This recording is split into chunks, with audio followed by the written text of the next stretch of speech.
Hi, my name is Kat Faller. Welcome to my blog. The first video that I'm posting today is going to be talking about the topic that I selected, which is behavior analysis and education.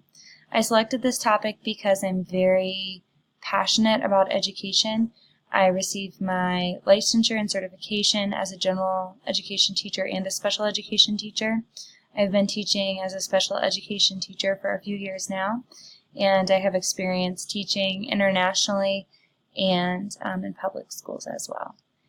And so one thing that I'm very excited about, especially with this topic, is I really want to look into how ABA can be applied in a school setting, particularly to affective needs students. So students transitioning from those affective needs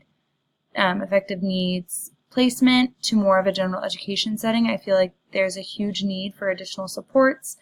And in general, I feel like any ABA principles and methods could be applied to a general education setting, not only to improve it for those students in a general education setting, but to help those students who have special needs or have additional needs adapt to a general education setting and really promote their success. So I look forward to taking this journey with you guys. Thanks.